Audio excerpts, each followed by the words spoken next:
Cette semaine, on est à la forêt récréative de Val-d'Or. Et on rencontre Roger Larivière.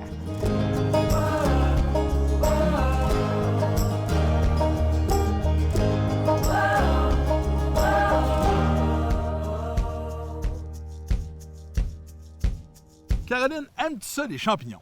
Je te dirais que je les aime mieux en forêt puis dans mes plates-bandes que dans mon assiette. Donc, dans l'écosystème. Exactement. C'est un goût qui se développe. Moi, quand j'étais jeune, j'ai détesté ça. Je trouvais que ça a un goût particulier. Puis à un moment donné, j'ai mangé un burger de Portobello. J'ai été convaincu. Moi, ce qui m'a convaincue, c'est quand j'ai entendu parler du mycélium Ah oui! puis de la mycorhize. Fait que je pense qu'on a beaucoup à parler là-dessus. Et qui qu'on rencontre aujourd'hui? Roger Larivière.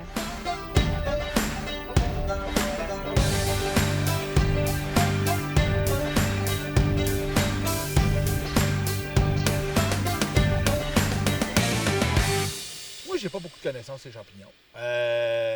La seule référence que j'ai, c'est l'amanite tumouche. OK. À cause de l'histoire, semble-t-il, des chamans sibériens qui prenaient ce champignon-là pour rentrer en transe. Je sais pas, ça dit de quoi? Ben oui. Puis, si on veut aller plus loin, ces habitudes de vie-là ont été récupérées par les chamans de nos communautés autochtones il y a OK. très, très longtemps. Et ils utilisaient dans leur tente de sudation ou ailleurs. Et ça faisait partie de leur rite.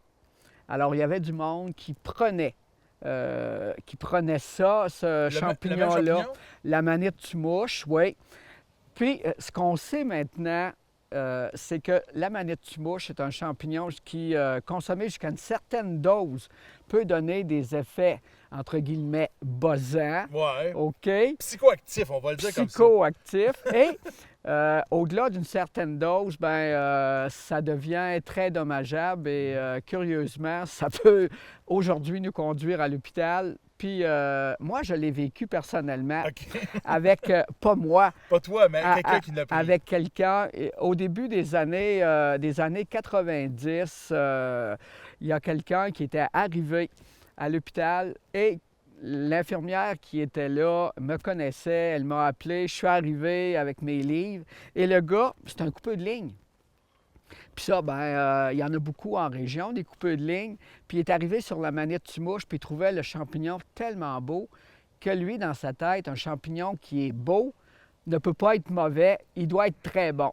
Fait qu'il en a consommé, mais il en a vraiment trop consommé. Mais dans sa folie, ce gars-là, il avait eu la sagesse de conserver une partie du chapeau dans sa poche de chemise carottée. Brillant. Ouais. Ça fait que moi, je suis arrivé là, puis tout de suite, quand T'as j'ai pu vu, l'identifier. je l'ai identifié. Et c'est ça. Parce qu'il faut se rappeler qu'au début des années 90, les liens entre centre hospitalier, urgence et le centre antipoison à Montréal, ça se faisait pas avec avec Internet. Non, c'est Il ça. y avait presque rien. Il faut savoir que Il y même... avait le Telex, puis encore là. Oui, il faut savoir qu'aujourd'hui, on utilise encore les fax, là, mais c'est très mauvais pour transmettre des photos de champignons. Et ce gars-là, il avait perdu la carte, il avait très mal au ventre, il paraît, puis, mais il n'y avait rien à faire. Et j'ai appris quelques jours plus tard par cette même étudiante-là qui travaillait à l'urgence que le gars, il s'était sauvé de l'urgence le lendemain, le En genre de dimanche. crise. Il est revenu à lui, puis il a dit probablement « Qu'est-ce que je fais là? » Fait que tout ça pour parler de l'histoire buzzante de, c'est ça, psychoactive du champignon amanite tumouche. Mais dans ce cas de champignon-là, comme dans d'autres champignons, là, on dit, attends un peu, on se trompe entre vénéneux et venimeux. C'est vénéneux. Ça, c'est c'est Le ça. serpent, c'est venimeux. Oui, C'est ça. ouais, puis on a ici un champignon qui est vraiment mortel. OK. Puis on devrait même, on a trouvé hier après-midi ici dans la forêt. C'est lequel? C'est l'amanite vireuse. OK, la minute vireuse, OK. Oui. Puis il faut se rappeler qu'en 1996, il y a un couple de Val-d'Or qui en a consommé. Et à ce moment-là, les références écrites, c'était de dire il n'y a pas d'amanite vireuse en forêt boréale. Puis ça, c'était vraiment écrit, puis je pourrais vous le montrer dans le fameux Je livre. te crois, je te crois. Et ben c'est ça. Là, on a fait intervenir un mycologue de la région, puis qui a pris contact avec le Centre antipoison à Montréal pour dire que la forêt boréale, c'est le paradis de la manite vireuse. Alors, eux autres, là, qu'est-ce qui est arrivé? Ils ont pris l'avion, Valentine, à l'époque, sont en allés à Montréal, grève de foie, les reins finis. Et là, leurs amis, puis moi, j'en ai connu là, à d'autres moments de leurs amis, tout le monde a eu peur. Puis c'était des gens qui consommaient des champignons, ils connaissaient les champignons, mais c'est comme si, à un moment donné, il n'y a plus de méfiance. Fait qu'il y a un danger d'être connaissant, entre guillemets, puis de ne pas être alerte. Il faut toujours être alerte. Puis le champignon qu'on a dans notre assiette, il faut toujours, avant de le mettre dans l'assiette, c'est-à-dire, il faut toujours être sûr de mettre le bon nom, puis il faut toujours avoir contre-vérifié si c'est vrai. C'est pour ça que le monde des champignons, c'est un monde qui est, pour lequel c'est important de prendre des formations, de lire, puis d'être capable d'identifier tout le temps, puis avec au moins 3 livres. Puis aujourd'hui, on a accès. Les applications en plus qui peuvent aider. Ah! Ça, là, ouais. OK, t'as une bémol là-dessus? Oui, parce que ça m'est arrivé à quelques reprises où des gens qui étaient là dans mes ateliers qui me disaient « Hey, Roger, regarde, là, on prend une photo, bien, on le sait bien, puis on arrive au nom. » C'est pas tout à fait comme ça. L'application va donner 2-3 choix, puis après ça, il faut poursuivre la recherche. Pour bien identifier. C'est ça, aller jusqu'au bout. Puis il y en a qui ne vont pas jusqu'au bout, qui se disent, ben voyons, c'est pas si grave que ça, mais c'est pas vrai. Un champignon qui est vénéneux, il y a quoi à faire? Peut-être tu parles de reins, de foie. Y a-t-il un produit qu'on peut prendre? Peut-tu le vomir? Ce champignon-là, la manite vireuse, les gens qui le consomment, d'abord, il est bon à manger, OK? Et la manite vireuse, il est digéré et il passe dans notre organisme en entier. Et là, les effets néfastes se manifestent, mais il est déjà complètement métabolisé. Ça veut dire qu'il est partout dans nos cellules. Fait que tu ne peux pas prendre de vomitif, tu ne peux pas prendre de laxatif, il est là partout. C'est pour ça que, comme la manite vireuse, c'est un champignon qu'il faut reconnaître absolument. OK. Il est tout blanc, puis quand on le voit, on est capable de le reconnaître n'importe où, tout blanc, des lames. Puis là, bien, ça prend un certain vocabulaire pour être capable de le décrire. Et pour les débutants, on dit tout le temps, vous arrivez sur un champignon blanc, là, touchez pas à ça. On prend pas de chance. Quand vous arrivez sur un champignon blanc, vous ne posez pas de questions, tu ne touches pas à ça. C'est juste après avoir acquis une certaine expérience, puis d'avoir été regardé par du monde, des amis, ou regardé dans des livres, il faut vraiment être conscient. Encore une fois, ce champignon-là, on le mange une fois. Puis quand vous avez un champignon avec un chapeau coloré, si je le revire de bord puis qu'il est jeune, là, il a vieilli là, parce qu'il a été cueilli hier, puis malgré lui, les lames ont jauni. Mais ça, ces lames-là sont blanches d'habitude. Le pied est blanc et droit. Son premier nom, ça va être... Exactement! C'est une russule.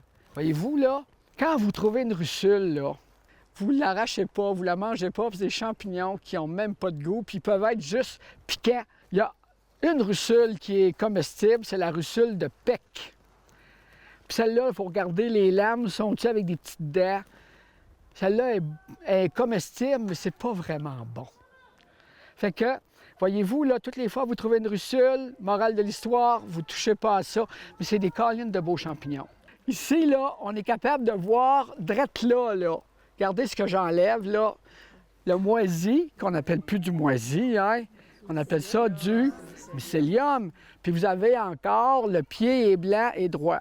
Fait que là à la fin de la run, là, si vous n'êtes pas capable de mettre le mot russule là-dessus, là, je te dis, là. Fait que les limaces, là, en passant, puis les animaux sauvages en général, ils consomment des champignons toxiques pour nous. Exemple, la manite tue-mouche. OK? Tu vois ça, c'est souvent grignoté. Les écureuils, les limaces vont être là. Puis nous autres, ben, on ne peut pas faire ça. Nous autres, on a perdu nos antitoxines naturelles au cours de l'évolution. Puis imagine-toi donc, dans 50 ans, ce qu'on va être. Dans la culture populaire des années 80, 90, même encore des années 2000, le champignon avait mauvaise presse. On avait peur des champignons, soit à cause qu'ils étaient vénéneux ou parce qu'on disait c'est un parasite d'un arbre ou c'est un parasite dans la forêt. Comment on revalorise le champignon? Écoutez, depuis un certain nombre d'années, on a compris beaucoup mieux le rôle des champignons dans la nature. Et c'est pour ça qu'il faut suivre des formations sur les champignons, parce que quand on parle de champignons, c'est le moment d'entendre parler des champignons qui sont, oui, il y en a qui sont des parasites. Je vais juste donner l'exemple du champignon qu'on appelle le chaga. C'est un champignon qui est bon pour nous, mais il n'est pas... c'est ça. Mais pour l'arbre qui le parasite, bien, il le met à mort. Il y a un autre groupe de champignons qui est extrêmement important. C'est le groupe des champignons qu'on appelle les champignons mycorhiziens. Ça, c'est ceux qui communiquent avec l'arbre? Exactement. La partie souterraine du champignon, qu'on appelle le mycélium, est en lien direct avec leurs racines. Puis l'arbre, lui, là, il est approvisionné en eau et en minéraux par le champignon. OK. Et l'arbre lui donne en retour des sucres. Et dans bien des cas, en plus de ça, le champignon protège des maladies. L'arbre. Ça, c'est bénéfique. Ils cohabitent. Et puis, ça ne peut pas être autrement que ça. Puis d'ailleurs, quand on est ici en forêt, là, il y a on voit il y a plein d'arbres. Et tous ces arbres-là, à peu d'exceptions, ils sont déjà mycorhizés. Ouais. Et ça ne se voit pas parce que c'est des filaments très, très fins. Ou des champignons microscopiques? C'est microscopique. OK. C'est des grands filaments. L'autre groupe de champignons qui nous rend des services énormes, c'est le groupe des champignons qu'on appelle les saprotrophes. C'est les champignons qui décomposent la matière organique. Ah, ben oui, pratique. Ben oui, parce que vous voyez là, les feuilles qui tombent au sol, les troncs qui tombent au sol, toute la matière qui est là, qui meurt, bien, il faut qu'elle se décompose puis qu'elle donne des minéraux qui vont être apportés aux racines par les champignons mycorhiziens. Il y a vraiment des liens, là.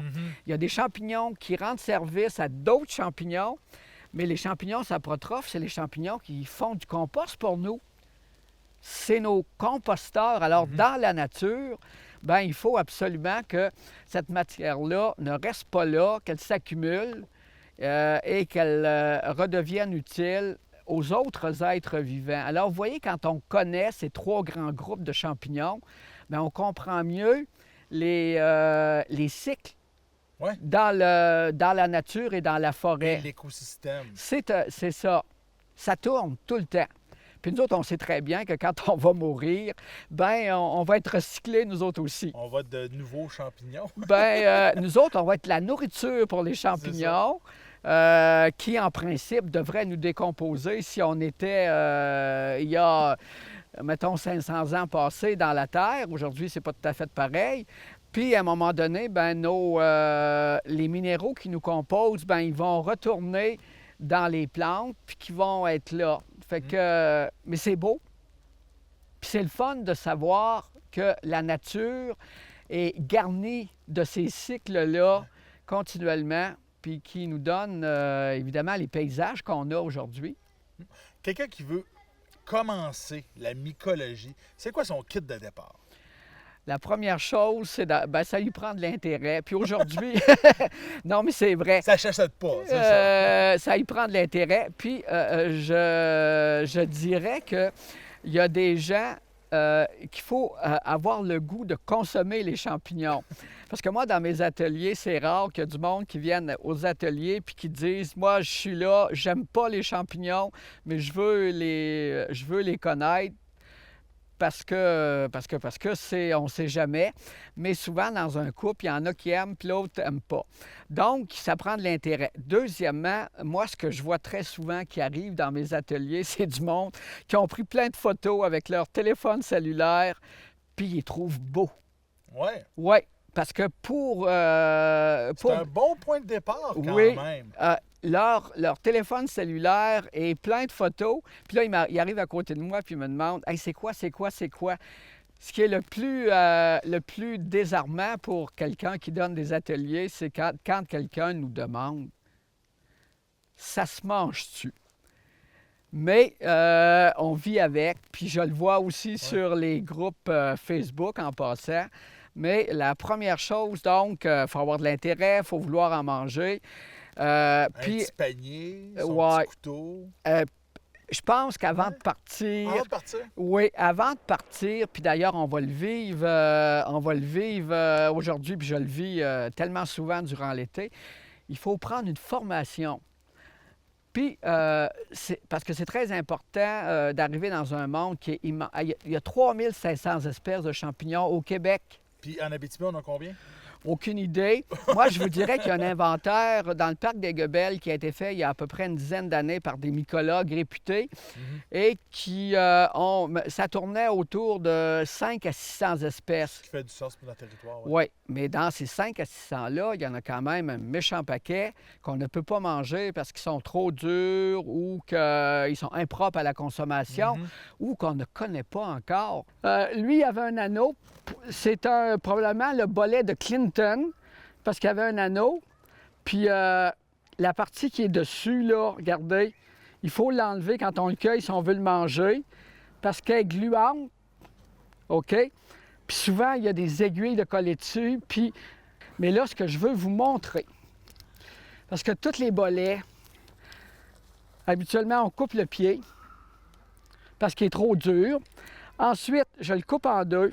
Là, c'est une job qu'on doit faire sur le terrain parce que moi, ce qui m'intéresse, c'est je vais-tu l'apporter à la maison puis le manger avec plein de larves à l'intérieur. OK, peux-tu tenir ça? Là, je vais vous montrer maintenant. Mettons que vous dites, bien, je le mangerai, mais là, il y a quelques petites cavernes, il y a des... je le mangerai. Mais là, rendu à la maison, vous devez enlever, puis venez voir ça, approchez-vous, là. Regardez, avec votre pouce, vous devez enlever les tubes. Parce que ça s'appelle, vous voyez, le troisième tiroir à tubes détachables. Bien, c'est ça que je suis en train de faire, là. Il faut enlever les tubes. Pourquoi il faut enlever les tubes? Je vous l'ai dit tantôt. Parce que, écoutez, c'est de l'eau, il y a des larves là-dedans, c'est ça. Puis, il y a des spores. Puis, quand il y a des spores, les spores, là, c'est des cellules qui sont entourées d'une carapace solide. Puis ça, quand ça nous rentre dans l'eau, puis ça te fait le tube digestif, si vous avez des problèmes d'intestin, genre diverticulite, parce que ça, là, les spores, c'est petit, mais ça rentre dans toutes les parties du petit intestin, fait qu'il faut enlever ça. Moi, j'avais un de mes chums, quand je suis arrivé en France en 2015, il mangeait tout ça, puis c'était vert. Puis lui, il avait des problèmes digestifs en plus. Fait que tous les bolets que vous ramassez quand ils sont assez vieux, vous devez les préparer pour les cuisiner comme ça. Regardez là, regardez les lames, comment ils sont placés. Quand ils descendent sur le pied, ça s'appelle des lames d'écurante. OK? Là, je le coupe. OK? Puis, je voyais des petites gouttes là tantôt, mais on le voit, là, ça brille. Regardez là, ça brille. Donc, ça, c'est un lactaire avec des lames d'écurante. Regardez ça. Regardez le petit piton brun, là. Voyez-vous, on a appelé ça un mamelon. Et le tour, ça s'appelle la marge striée. C'est toutes des lignes, donc des stries. Puis, c'est ça. La volve, madame, vous avez laissé, en tout cas, la volve... Elle m'a pas suivi. Elle t'a pas suivi. Ouais. Mais oui, presque. Regardez, là, celle-là, la volve, là, est très mince, puis elle est là, là. Mais surtout, ce que je veux vous montrer, prends tes doigts, puis pèse dessus. Ah oui, c'est correct, c'est ça que je voulais. Regardez l'intérieur du champignon. Regardez, c'est vide. Puis je vous ai dit qu'anciennement, le nom du champignon, c'était amanite. Vide. Non. C'est pas vaginé? Vaginé? Oui, amanite vaginée. Aujourd'hui, ça s'appelle amanite fauve. Amanite fauve. C'est un très bon petit champignon comestible, ça. Puis c'est très facilement reconnaissable. Voyez-vous, là, le mamelon, la marge striée, le pied creux. Les gens posent souvent la question, ça se mange-tu? Quelques champignons en Abitibi là, qui se mangeraient, là, qu'on a d'accessibles, ce serait lesquels? Le premier champignon qui est facilement accessible, qui se retrouve justement sur des terrains sablonneux, puis qui est tellement facile à identifier, puis de couleur orangée, rouge quand il vieillit, c'est le champignon crabe. Ah oui, Bon. classique, ouais. Et il y en a partout en région. Puis honnêtement, c'est quand les gens arrivent dans une formation champignon, je leur demande, mangez-vous des champignons? Puis c'est celui-là qui ressort, parce qu'il est facile à reconnaître. Par contre, il est sale, il faut le nettoyer, mais il est facile aussi à cuisiner. Quand on l'a bien nettoyé, on le coupe en petites tranches, puis on le met dans une poêlonne avec du beurre, de l'huile, et ça goûte bon. Puis on peut faire plein de recettes aussi avec ce champignon-là. Un autre champignon que les gens recherchent, puis qui est facile à identifier, c'est la chanterelle. Oui, bien oui, classique. Et puis des chanterelles, là, ça dure de 6 à 8 semaines, la croissance des chanterelles en région. Ça va commencer début juillet et ça se termine fin septembre. Puis même des fois un petit peu plus tard quand il n'y a pas de gel. Mais c'est un champignon qui est très facile à identifier, juste par l'odeur et par la couleur. C'est pour ça que ce qui est magnifique ou magique avec les champignons, c'est qu'il faut utiliser nos yeux, notre nez, le goût et le toucher. Tous nos sens sont mis à contribution et la chanterelle, là, c'est un champignon qui est beau à voir. C'est un champignon qui est très bon à manger. C'est celui qui est le plus dégusté dans le monde. Et vous savez que tous les Français, ils vont cueillir le dimanche avec leurs parents des girolles, parce qu'en France, ça s'appelle des girolles. Et pour nous autres, ça devient très facile. Puis son odeur, c'est unique. L'odeur est très fruitée. Fait qu'on fait juste prendre une chanterelle, on casse le champignon, on l'approche du nez, puis on est sûr que c'est une chanterelle. Puis hier, ou dans mes ateliers, je montre un champignon qui s'appelle fausse chanterelle. OK. Ce champignon-là ressemble beaucoup à la chanterelle, mais contrairement aux chanterelles qui a des plis, l'autre, elle a des lames, mais là, c'est pour ça qu'il faut suivre des formations. Ouais. Moi, j'explique là, dans mes formations la différence entre un pli et une lame. Et ça, quand le monde sait la différence, ils sont capables de faire la différence entre la chanterelle puis d'autres champignons qui sont à peu près de la même couleur. Et ça, on appelle ça les champignons dangereux, les sosies. Plus tôt, tu parlais de nettoyer les champignons. Oui. Comment on les conserve, les champignons? Bon, d'abord, quand on... Est-ce qu'on les lave ou on les sèche? Quand on cueille, moi, je vais vous montrer, là, quand on cueille un champignon maintenant, les nouveaux couteaux, là, ils ont toutes une petite brosse. Bon. Et chaque champignon qu'on cueille, il faut absolument le nettoyer quand il est trop sale. Puis la petite brosse qui est là pour ça. Puis quand il n'y a pas de brosse sur un couteau qu'on a, parce qu'on peut utiliser facilement un couteau de cuisine, bien, il y en a qui vont utiliser un petit couteau acheté au Dollarama. Pas un petit couteau, un petit pinceau acheté au Dollarama. Puis ça fait la job. OK? Donc, il faut les nettoyer. Puis quand on n'est pas capable de le nettoyer convenablement avec ça, on va peler la partie qui est trop sale ou enlever la partie qui est trop vieille. Parce que des fois, il y a, mettons que je cueille une chanterelle puis je veux absolument la manger, puis je trouve que le tour, elle commence à brunir. Alors, je coupe le tour parce que je sais que le milieu est bon. Est-ce que le parti bruné est toujours comestible? Non. Non, OK, Non. c'est ça. Puis la remarque qu'on fait aux gens, est-ce que vous mangeriez? Que vous mangeriez de la viande avariée? La Non. réponse, c'est non. Donc, la même chose s'applique aux champignons. Ben, c'est ça, c'est vivant, donc. Puis, je te dirais qu'il y a des gens qui ont été malades après avoir consommé des champignons, pas parce que le champignon n'était pas bon, mais parce qu'il était trop vieux. Il y en a qui cueillent, puis là, ben, on arrive à la conservation. Oui, Ben, la conservation, oui. Il y en a qui mettent leurs champignons cueillis, mettent ça dans le frigo.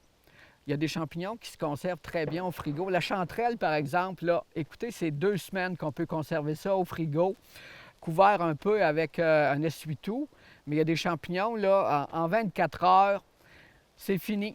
Il faut les jeter. Ça fait qu'il faut donc être extrêmement prudent. Puis il faut savoir que chaque espèce a comme un protocole de conservation.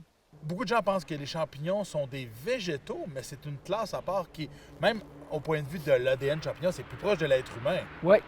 Moi, je te dirais que quand j'ai fait mes études universitaires, il y a une cinquantaine d'années, OK, les champignons étaient classés avec les végétaux. Puis la raison pour laquelle ils étaient des végétaux, c'est que les champignons possèdent de la cellulose, Hein? comme tous les végétaux. Par contre, comme les végétaux, ils n'ont pas de chlorophylle. Ouais, c'est Donc, ils ne ça. sont pas verts et ils ne sont pas colorés.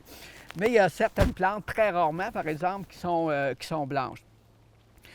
Et je dirais qu'après après 1975, 1980, les champignons ont vraiment formé un groupe à part. Parce que là, on a dit, ceux qu'on appelle les taxonomistes, là, Oui. ceux qui s'occupent de la classification des êtres vivants, ils ont dit les champignons, il y en a tellement à travers le monde, c'est 1,5 million là, d'espèces. Donc, c'est une autre branche en biologie. Oui, puis on les a classés entre les plantes et les animaux. Puis, il faut savoir que les champignons sont plus proches de nous, les humains, parce qu'ils respirent comme nous.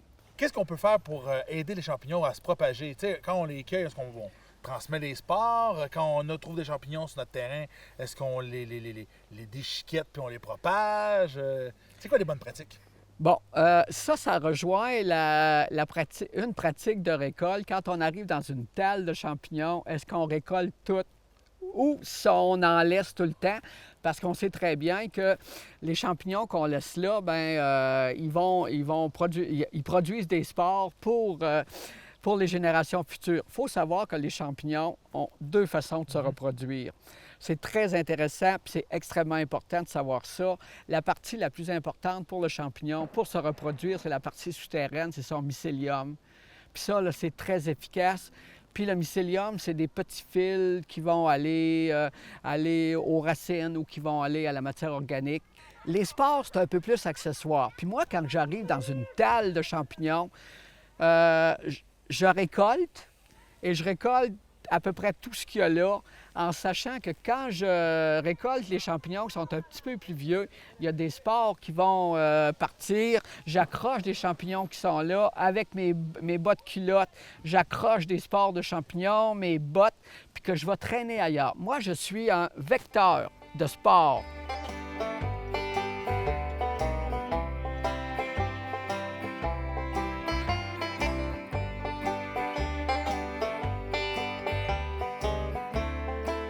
Énormément d'informations de la part de Roger Larivière. Qu'est-ce que tu as retenu, Caroline?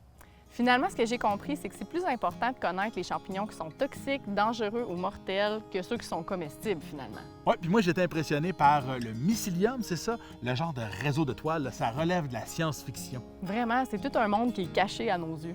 Puis on en a beaucoup à connaître encore. Ah, j'irai pas cueillir des champignons sans Roger.